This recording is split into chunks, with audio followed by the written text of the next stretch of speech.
I swear I've never believed in fate, but that night something changed my mind.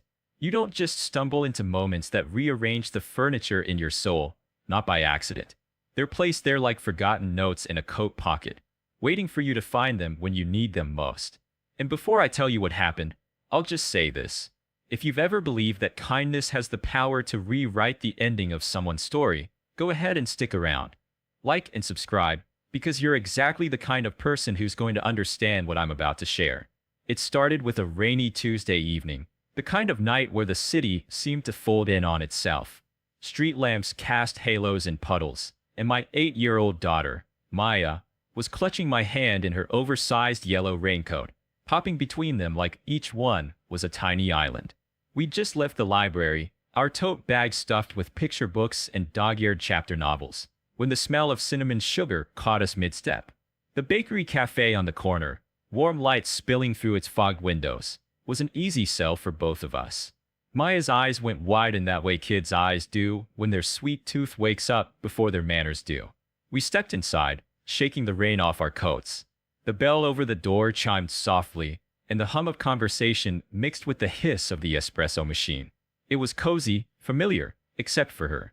I noticed her before we'd even made it to the counter. She was parked, literally parked, at a small round table in the far corner, her wheelchair angled slightly away from the rest of the room, as if to create an invisible border. In front of her sat a single small chocolate cake, 6 pastel candles perfectly spaced along the top, their wicks still untouched.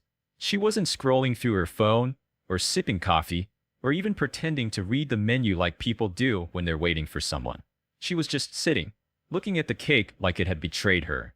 Maya tugged my sleeve, her voice a whisper even though we were still halfway across the room. "Daddy, she's all by herself." I gave her a small nod, more to acknowledge I'd heard than to answer, because what was I supposed to say? Maybe someone was on their way. Maybe the candles weren't lit yet because they were waiting. But even as I ordered our pastries, I kept glancing back at her. There was a stillness about the woman, a kind of practiced stillness, that told me she wasn't just killing time. She was marking it. The woman had long, dark hair pulled back into a low braid, and a scarf looped neatly around her neck, even though it was warm inside. Her eyes, when they lifted briefly toward the sound of a dropped fork, were deep and guarded. I'd seen that look before. Not the kind that says, "Leave me alone," but the one that says, "Please, I don't want anyone to see me like this." Maya climbed onto a stool at the counter while we waited, her rain boots swinging. "It's her birthday, isn't it?" she asked suddenly. I frowned. "Why do you think that?" "The cake," she said simply, like I was the one missing something obvious. "Who buys a cake with candles if it's not their birthday?" She squinted at the woman's table, then at me. She looked sad. She might just be thinking. I offered, but my voice didn't have much conviction. I've been a single dad long enough to know when my daughter is about to dig her heels in about something, and Maya was already giving me that stubborn half-smile that meant she was working out a plan in her head. When the barista slid our drinks across the counter, Maya leaned toward me like she was telling me state secrets. "Can we sit with her?" I almost said no out of pure habit, because you don't just walk up to strangers with cakes and emotional walls and insert yourself into their lives. But something in me paused. Maybe it was the way the woman hadn't touched her fork. Maybe it was the fact that every few minutes she glanced at the door, not in hope, but in the resigned way people do when they've already accepted no one's coming. Still, I hesitated. I'm a paramedic, trained to read situations before acting, and this didn't feel like an emergency. But Maya? She's 8. For her, there are only 2 categories of problems, the ones you ignore and the ones you fix. And she'd already decided this was the second kind.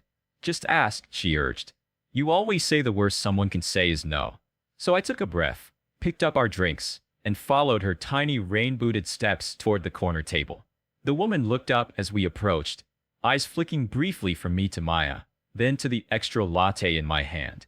I said, feeling instantly awkward. "This might sound strange, but mind if we sit with you?" For a beat, nothing. No smile, no frown.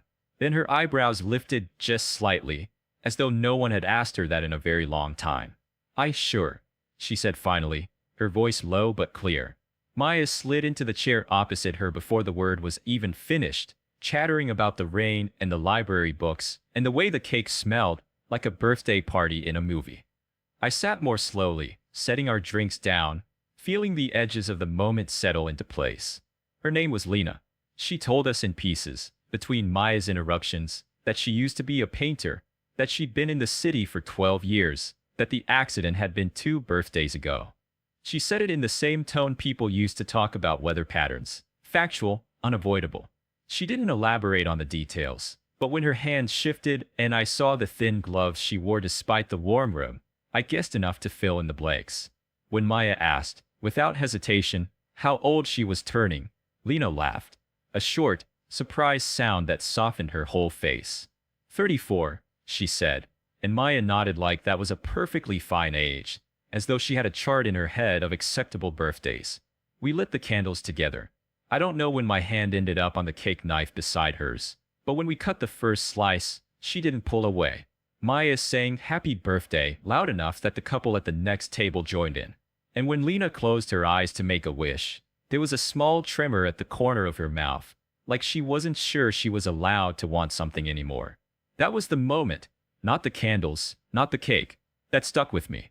Because I realized Lena wasn't just alone at a table. She'd been alone for a long time, even in a room full of people. And somehow, without meaning to, Maya and I had pulled up a chair in the middle of her solitude. What I didn't know then, what I couldn't have known, was how much that one choice would change all three of us. It's funny how quickly a stranger's table can start to feel like home. 10 minutes earlier, I'd been hesitating by the pastry case, wondering if I should even approach her.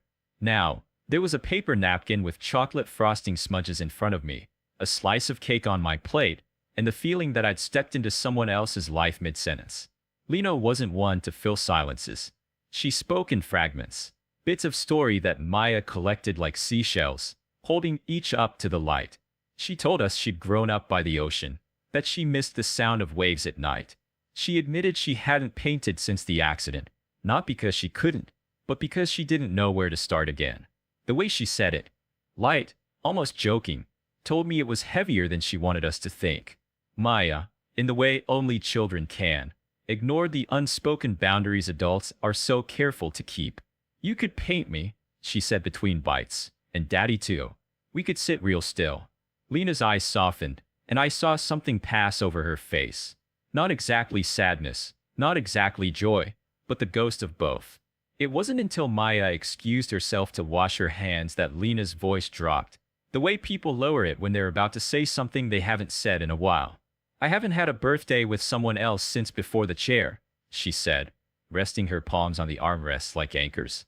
My brother sends cards, sometimes flowers. But being here, her gaze flicked toward the bathroom door, where Maya had disappeared. Your daughter makes it feel like it used to. I wanted to say something, that she deserved that no one should eat birthday cake alone. But before I could, Maya came bouncing back, dripping optimism the way her raincoat had dripped water earlier. She handed Lena a folded piece of paper torn from her library notebook. In the middle was a quick sketch, 3 stick figures, one in a wheelchair, all holding hands. So you can remember us, she explained matter-of-factly. Lena pressed the drawing to her chest for a moment before sliding it into her purse. Then she did something unexpected. She cut a 3rd slice of cake and slid it into a to-go box. For tomorrow, she said. Or maybe for the next time we see each other. I should have left it there, let the moment stand on its own. But instead, I heard myself say, same time next week? She hesitated. Not the way people do when they're politely looking for an excuse, but the way someone does when they want to say yes, but aren't sure they're allowed to. Finally, she nodded. Same time. The rain had stopped when we stepped back outside. The city still glistened, the air smelling faintly of wet asphalt and cinnamon. Maya skipped ahead, humming to herself, the kind of tune kids make up when they're happy. I glanced back through the bakery window one last time. Lena was still there, looking at the empty plates like they were proof something real had happened. I didn't know then that same time next week would turn into something bigger, dinners, birthdays, and holidays shared. That what started as a seat at a stranger's table would become a place we all belonged. Weeks turned into months almost without me noticing. Same time next week became our rhythm. Thursday evenings at the bakery, sometimes with cake, sometimes with soup, Sometimes just coffee and long conversations that wandered from silly to serious without warning. Lena started painting again. At first, small watercolors she said were just practice, but then bolder canvases she insisted on giving away. One of them hangs in Maya's room, a swirl of yellow and blue that she swears looks like happiness in motion. Somewhere along the way, she stopped being the lady at the cafe. Maya began calling her Aunt Lena, and I realized I was checking in on her the same way you do with family, not out of obligation, but because you can't imagine not knowing how their day went. On Lena's next birthday, there was no corner table, no untouched cake. We filled her apartment with streamers and laughter, the smell of buttercream frosting in the air. Maya lit the candles this time, and Lena didn't hesitate before making a wish. When she blew them out, she looked at me and smiled. Not politely, not cautiously, but with the open warmth of someone who'd let her guard down. Later, after the dishes were done and Maya had fallen asleep on the couch, Lena said quietly, "You know, I don't remember the wish I made that first night we met, but I know this is better than whatever it was." I didn't answer right away. I just sat there, feeling the truth of it settle in. Because she was right. This wasn't about one night or one act of kindness. It was about showing up, again and again, until a stranger became family. And as I watched her tuck the blanket around Maya, I realized something else. Sometimes you don't just pull up a chair to someone's table. Sometimes you build a new one, together.